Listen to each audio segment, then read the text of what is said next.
Deus quer que você reine. Cristo é a nossa redenção.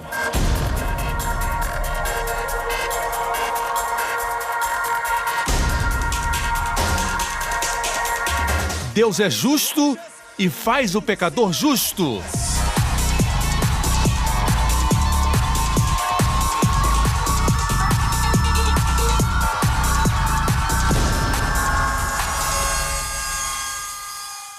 Hoje com o pastor Joseph Prince.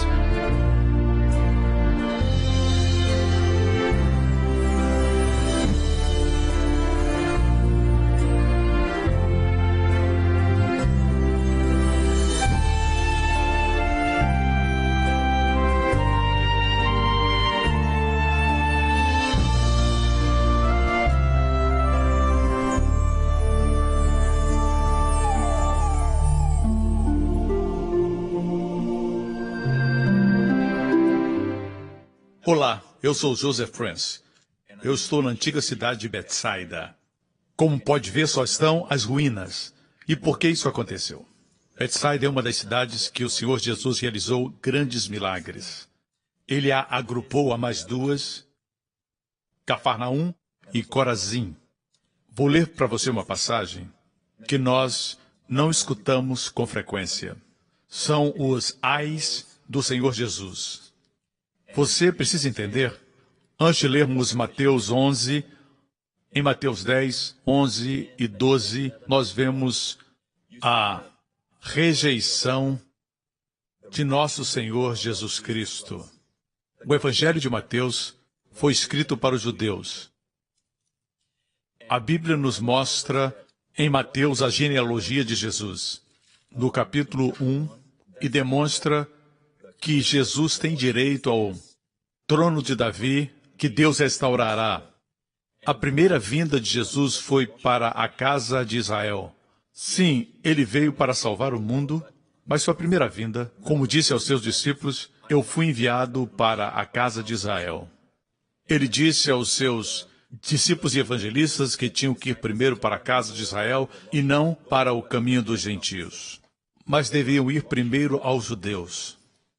E em Mateus capítulo 4, a Bíblia diz que ele começou seu ministério pregando: arrependei-vos, porque o reino dos céus está próximo. Eu vou ler essa passagem que está em Mateus 4. O capítulo 4 conhecemos porque está narrada a tentação de nosso Senhor Jesus Cristo, mas a Bíblia diz que, depois disso, diz no verso 17, daí em diante, Jesus começou a pregar: arrependam-se, pois o reino dos céus está próximo. O que é o reino dos céus? Claro, a igreja está dentro do reino de Deus. Sim, o reino de Deus impera nas nossas vidas. Nós temos o reino de Deus em nossos corações, não é comida nem bebida, mas justiça e paz e alegria no Espírito Santo. Mas o reino dos céus não é o reino de Deus. Essa expressão, o reino dos céus, só aparece no Evangelho de Mateus. E Mateus é o evangelho escrito principalmente para os judeus. Por isso o capítulo 1 começa com sua genealogia, para mostrar seu direito legal. Por ambos os lados, por Maria, sua mãe, que veio de Natã, o filho do rei Davi, seu outro filho, que era Salomão, foi de quem procedeu José, a quem nós conhecemos como padrasto de Jesus. Ele não contribuiu com a semente, porque Jesus nasceu de uma virgem, mas ele era da linhagem de Salomão. Assim, tanto de Maria como de José, ele tinha direito duplo ao trono de Davi. Ele é da linhagem de Davi, ele é o Messias prometido, ele é a semente de Davi. É por isso que eles o chamam o filho de Davi. Assim, quando ele disse arrependam-se, pois o reino dos céus está próximo, ele estava falando para os judeus. Ele estava dizendo: arrependam-se de terem se afastado de Deus, o Deus de Abraão, Isaque e Jacó. Arrependam-se do mundanismo. Claro que falava do pecado, mas a palavra arrepender quer dizer mudar a mente, que produz mudança de atitude. O apóstolo Paulo diz em um dos seus sermões: Em Atos, arrependei-vos para com Deus e tenham fé para com o Senhor Jesus. Muitas vezes, quando pensamos em arrependimento, pensamos em deixar de fazer algo, mas sem Cristo, as pessoas não têm poder para deixar nada, muito menos se libertar de um vício de muitos anos. Só o Senhor pode fazer isso. Mas arrependimento, no contexto, é crer que Ele é o Messias, pois o reino de Deus está próximo. Está aqui, ele diz. Por quê? Ele diz que o reino está próximo. Porque o rei estava lá. E ele provou, ele deu suas credenciais. A partir de Mateus 4, temos o Sermão da Montanha, Mateus 5, 6 e 7. A Bíblia assim fala das suas credenciais, não somente no sermão do rei no monte, por isso ele sentou-se antes de falar. É o sermão do rei de Israel. E no final do sermão, ele desceu do monte e purificou um homem que era leproso. Era o rei agindo. Eu amo ler o Evangelho de Mateus sob a perspectiva do rei que abre os olhos do cego, o rei purificando, o homem que era leproso, o rei ressuscitando a filha de Jairo, o rei de Israel. Mas finalmente, após todos os milagres que realizou naquelas cidades e naqueles vilarejos, mesmo aqui onde estou, em Betsaida, eles o rejeitaram. Alguns poucos acreditaram nele. Um remanescente pequeno, no seu nascimento, estavam Zacarias, sua esposa Isabel, estava Maria, José e alguns pastores, um remanescente. Mas os príncipes de Israel, os escribas, os fariseus, eles o rejeitaram. É por essa razão que a Bíblia diz, Jesus disse, que é estreito o caminho e poucos são os que entram por ele. Estreito é o caminho que leva para a vida e poucos o encontram. O caminho da destruição é largo e muitos entram por ele. Eu acho essa passagem, e é claro que aqui são palavras de Jesus, mas eu acho difícil reconciliar com a visão de alguns de que, no fim dos tempos, poucos serão salvos. Porque eu leio no livro de Apocalipse que, no fim dos tempos, João disse, vi uma multidão que ninguém podia contar. Isso fala daqueles que estão nos céus. Ele disse, eu vi uma multidão que ninguém podia contar, de todas as línguas, nações, tribos. Quanto àqueles que são lançados no lago de fogo, não se registra que ele viu uma multidão que não se podia contar. Eu acho isso interessante e difícil de reconciliar com o que Jesus disse. Jesus estava falando, e no grego está no presente. Agora é estreito o caminho, e agora poucos o encontram. Quando ele estava na terra, em Israel, poucos em Israel sabiam que ele era o Messias. Poucos criam nele. Aqueles que sabiam também o rejeitaram. Mas muitos seguiram o caminho da destruição. Voltemos aqui, Mateus 10, 11, 12. Eu estou lendo no capítulo 11. A rejeição foi concluída. Em Mateus 12, o capítulo que se segue, rejeitaram o seu ministério tríplice. E é aí que encontra a blasfêmia contra o Espírito. O rejeitaram como aquele que era maior do que o sacerdote. Ele disse que era maior do que o templo. Isso está em Mateus 12. E depois ele disse, um maior do que Salomão está aqui. Ele é maior do que qualquer rei. E depois ele disse que era maior do que Jonas. Isso está em Mateus 12. E Jonas era um profeta. Ele foi rejeitado em Mateus 12 como profeta, sacerdote e rei. Nesses 3 capítulos vemos a rejeição do rei de Israel. Entristeceu seu coração. Depois de todos os milagres e todas as palavras, nenhuma palavra foi mais sublime do que as palavras do Senhor Jesus, e nós vemos isso no Sermão da Montanha. Lindas palavras, com tal perfeição, com tal poesia, palavras magníficas que edificam. E quanto às suas ações, as ações do rei de Israel, abriu os olhos aos cegos, levantou os mortos, purificou os leprosos. Eu penso que não percebemos que foi uma constante rejeição ao Senhor Jesus. E isso, amigo, em Mateus 12 ele chama blasfêmia contra o Espírito, que não tem perdão. As pessoas têm ideias diferentes contra a blasfêmia, mas no contexto quer dizer rejeição a Jesus Cristo. É claro que essa rejeição final foi demonstrada quando o entregaram para os gentios para ser crucificado. A liderança fez isso.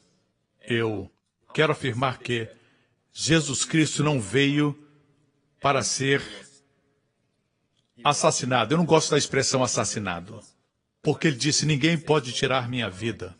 Tem autoridade para dá-la e para retomá-la. Ele não veio só para morrer por Israel. Você lembra o que ele disse para Nicodemos?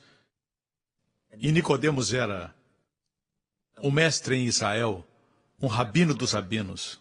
Ele disse a Nicodemos, porque Deus amou o mundo de tal maneira que deu seu Filho unigênito, para que todo aquele que nele crê não pereça, mas tenha a vida eterna.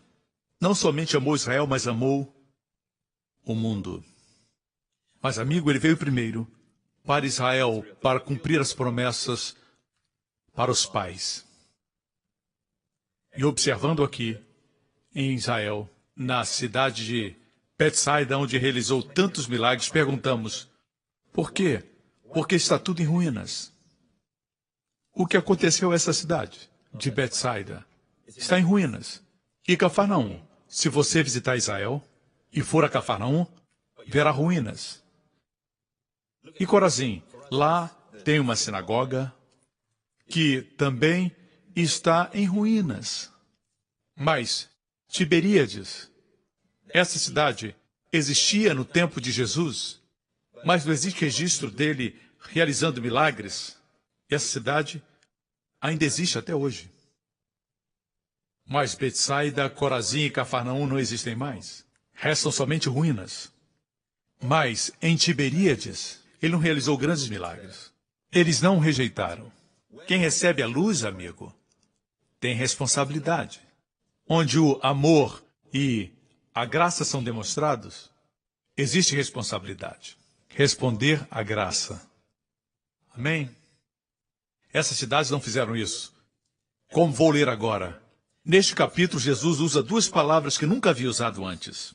Foi a primeira vez que as utilizou. Vou ler agora. Mateus 11:20. Então Jesus começou a denunciar as cidades em que havia sido realizada a maioria dos seus milagres, porque não se arrependeram. Ai de você, Corazim! Ai de você, Betsaida! Ai, essa é uma nova palavra. Jesus nunca tinha falado antes. Foi a primeira vez que usou essa expressão. Eu creio que não é sua natureza pronunciar juízo. A Bíblia diz em Isaías que a ira de Deus é uma obra estranha. Seu juízo é um ato estranho. Isso está em Isaías. O juízo não alegra a Deus, a misericórdia sim. Miqueias 6:8 diz, ele te declarou, homem, o que é bom e o que o Senhor pede de ti, que ames a benignidade, porque Deus ama a benignidade. Benignidade aqui é Hesed, que no Novo Testamento, na tradução hebraica do Novo Testamento, é a palavra graça. Deus ama a graça. E ele disse, ai de você, Corazim, ai de você, Betsaida, onde eu estou agora. Se os milagres que foram realizados tivessem sido realizados em Tiro e Sidom, há muito teriam se arrependido, cobrindo-se de cinzas. Mas eu lhes afirmo que no dia do juízo haverá menos rigor para Tiro e Sidom do que para vocês. Eu creio que existem graus de punição no inferno. Sim, o inferno existe. Jesus falou dele, e não é espiritual. Ele disse, onde seu bicho não morre e o fogo não se apaga. Assim como acredito que existem graus de galardão no céu.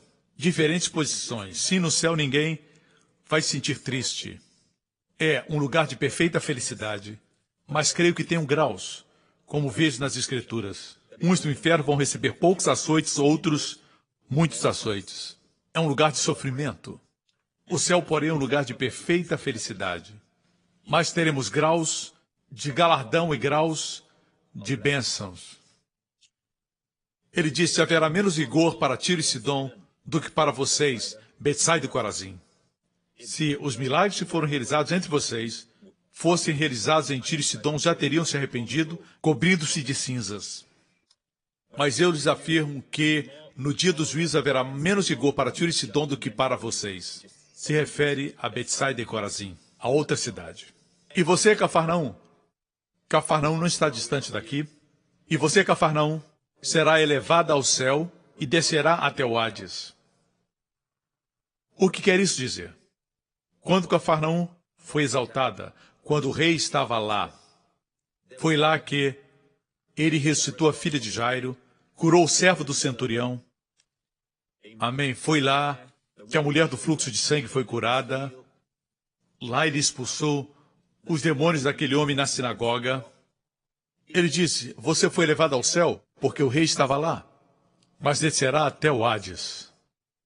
A cidade nunca foi reconstruída. Eu não creio que as autoridades de Israel estejam tentando cumprir as palavras de Jesus. Sabemos que muitos israelitas hoje necessitam o evangelho de Jesus, mas não creem nas palavras de Jesus e não creem que ele é o Messias. A Bíblia diz que estão parcialmente cegos, mas serão curados. Aleluia. Ai, foi a nova palavra que Jesus usou. Não faz parte da sua natureza. Diz aqui, naquela ocasião Jesus disse, na ocasião que falava aqueles ais, Jesus disse, eu te louvo, Pai, Senhor dos céus e da terra, porque escondeste essas coisas dos sábios e cultos e as revelaste aos pequeninos. Sim, Pai, pois assim foi do teu agrado. Veja, as coisas de Deus só são reveladas aos pequeninos, os bebês.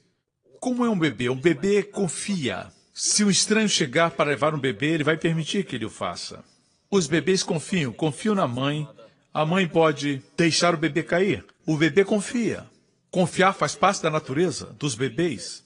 Jesus disse que o Pai revelou preciosas verdades aos pequeninos, mas escondeu essas coisas dos sábios e cultos e revelou aos pequeninos. Não sejamos inteligentes ao ponto de pensarmos que sabemos tudo, pensarmos que somos espertos, nossa forma, nosso jeito de ser, nossos esquemas. Quando nos aproximamos da Bíblia, não vamos nos aproximar sem orar. Não vamos ler a Bíblia só com a nossa mente. Deus não vai revelar nada para você. Mas se ler a Bíblia com o coração e querendo aprender, não importa se conhece o grego ou o hebraico, quando se aproxima como uma criança, quando se aproxima do pai e pede que abra os seus olhos para ver o seu filho, você vai se surpreender quando perceber que o grego e o hebraico vão se harmonizar com o que Deus falou. Amigo, eu encorajo as pessoas a irem para os seminários e institutos bíblicos. Isso é bom, mas você tem que ir com o espírito como de uma criança.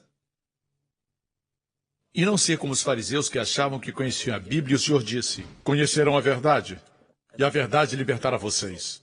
Veja bem, aqui o Senhor Jesus, imagine isso, está pronunciando um ai, e a Bíblia diz, naquela ocasião, agradeceu ao Pai. Eu vejo excelência moral no Senhor Jesus Cristo. Quando desanimamos, o nosso desânimo é total.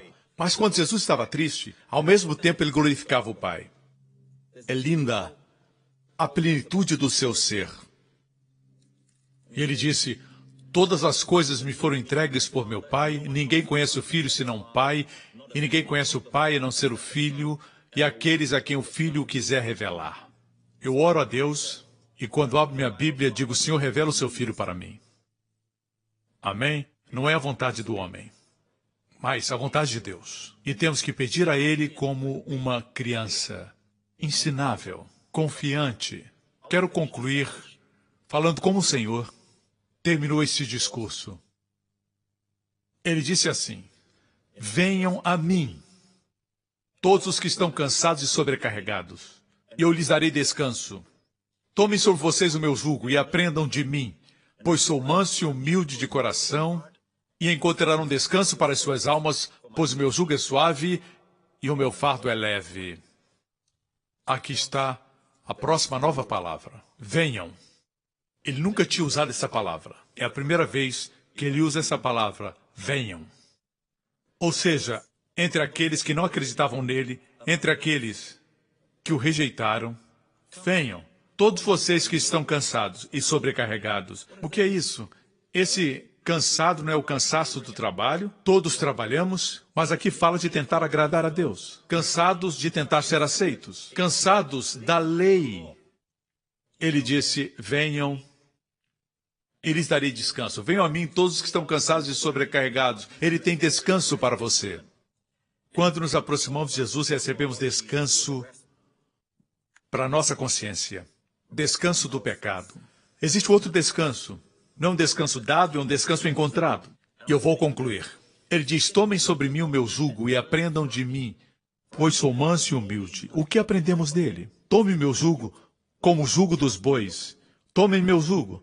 Se 2 bois têm um jugo e um boi é mais alto, isso vai machucar o pescoço do outro. Tem que estar no mesmo nível. O Senhor Jesus e nós, se o Senhor Jesus era humilde e gentil, temos que ser humildes e gentis. Temos que aprender a ser humildes. Ele disse, aprendam de mim, pois sou manso e humilde de coração. Não em ações. Alguns querem ser humildes, mas só em ação. Ele disse de coração. Aprendam de mim, pois sou manso e humilde de coração, e vocês encontrarão descanso para as suas almas. Pois meu jugo é suave e o meu fardo é leve. A razão porque às vezes estamos cansados, apesar de termos recebido descanso para a nossa consciência do pecado, temos cansaço na alma. Diz, encontrarão, não o descanso que é dado, mas o descanso que é encontrado para as suas almas, sua mente e suas emoções. Ele promete que, se você aprender dele a ser manso e humilde, encontrará descanso para a sua alma. Muitas vezes a razão por que ficamos ansiosos é porque falamos, como ele pode dizer isso para mim? Esse é o meu lugar, é o meu lugar de sentar na igreja, como é que essa pessoa ocupou meu lugar? Como fez isso comigo? Como ousou dizer isso para mim? É por essa razão que muitas pessoas estão cansadas, porque são orgulhosas. Se você diminuir, se você se humilhar, ninguém vai poder diminuir você. Mas Deus pode exaltá-lo. Amigos, ao analisarmos isso, vamos aprender as lições de Betsaida. Obrigado por sintonizar no programa de hoje com o pastor Joseph Prince, da igreja New Creation. Estamos certos que você foi abençoado. Para mais informações sobre a igreja New Creation, acesse o nosso website newcreation.org.sg. Lá você poderá se inscrever no nosso devocional diário do pastor Joseph Prince. Seja incentivado e fortalecido todos os dias e saiba o quanto Deus lhe ama através destes devocionais. Acreditamos que o seu dízimo pertence à igreja a qual você frequenta. E oramos para que você seja grandemente abençoado, altamente favorecido e profundamente amado.